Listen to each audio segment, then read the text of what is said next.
I want to show you today how to put your wonderful imagination right into the feeling of your wish fulfilled, and let it remain there and fall asleep in that state. And I promise you from my own experience, you will realize the state in which you sleep if you could actually feel yourself right into the situation of your fulfilled desire and continue therein until you fall asleep.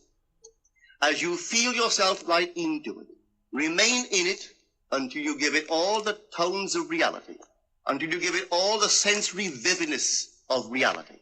As you do it, in that state, quietly fall into sleep. And in a way you will never know, you could never consciously devise the means that will be employed. You will find yourself moving across a series of events, leading you towards the objective realization of this state. Now here is a practical technique. The first thing you do, you must know exactly what you want in this world. When you know exactly what you want, make as lifelike a representation as possible of what you would see and what you would touch and what you would do and physically moving in such a state. For example, suppose I wanted a home, but I had no money, but I still know what I want. I, without taking anything into consideration, I would make as lifelike a representation of the home that I would like, with all the things in it that I would want. And then, this night, as I would go to bed, I would, in a state, a drowsy, sleepy state, the state that borders upon sleep, I would imagine that I am actually in such a house, that were I to step off the bed, I would step upon the floor of that house. Were I to leave this room, I would enter the room that is adjacent to my imagined room in that house.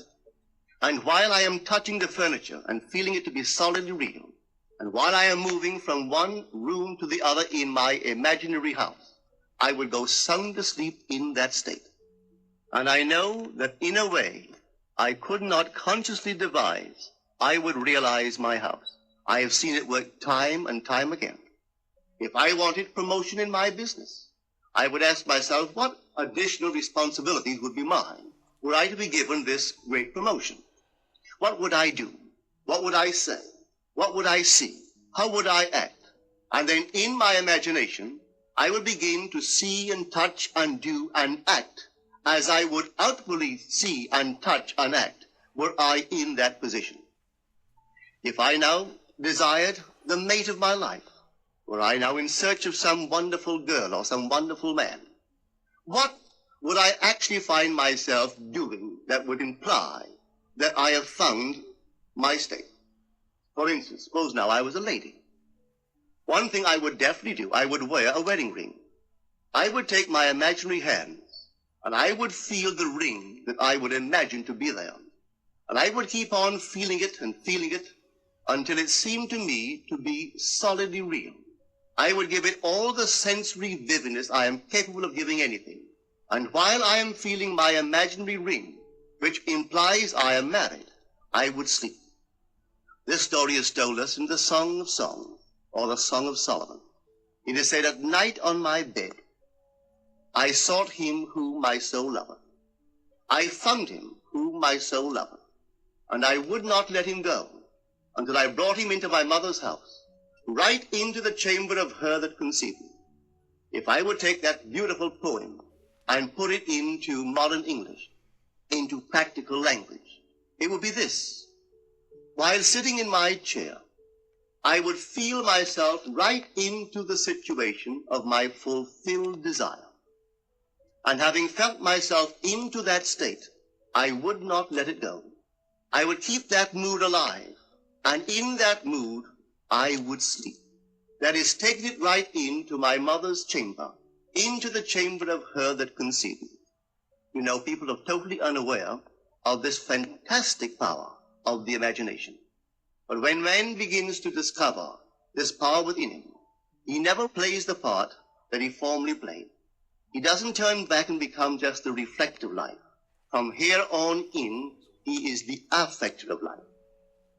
The secret of it is to center your imagination in the feeling of the wish fulfilled and remain therein.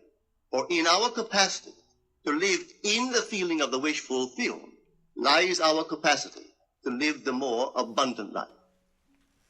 Most of us are afraid to imagine ourselves as important and noble individuals, secure in our contribution to the world, just because at the very moment that we start our assumption, reason and our senses deny the truth of our assumption.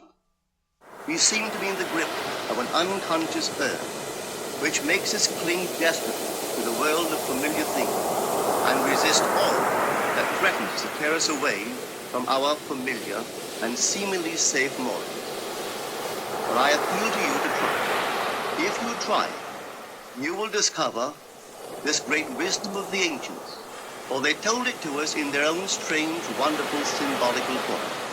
But unfortunately, you and I misinterpreted their story and took it for history when they intended it as instruction to simply achieve our every objective.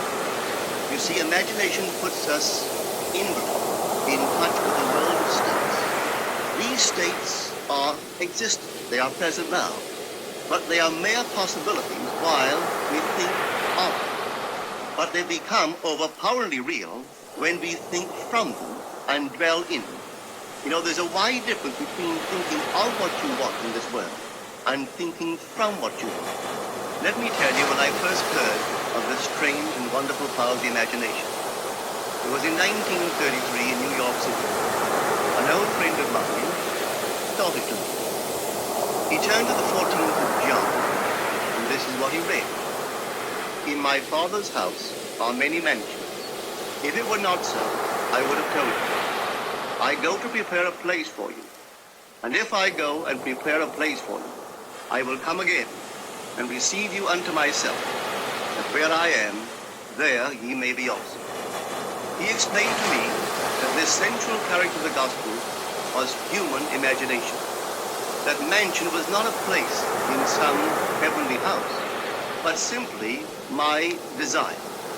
If I would make a living representation of the state desire, and then enter that state and abide in that state, I would realize.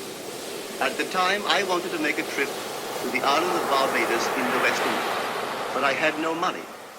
He explained to me, if I would that night, as I slept in New York City, assume that I was sleeping in my earthly father's house in Barbados, and go sound asleep in that state, that I would realize my trip. Well, I took him at his word and tried. For 1 month, night after night, as I fell asleep, I assumed I was sleeping in my father's home in Barbados. At the end of my month, an invitation from my family came, inviting me to spend the winter in Barbados. I sailed for Barbados the early part of December of that year. From then on, I knew I had found this Savior in myself. The old man told me that it would never fail. Even after it happened, I could hardly believe that it would not have happened anyway. That's how strange this whole thing is.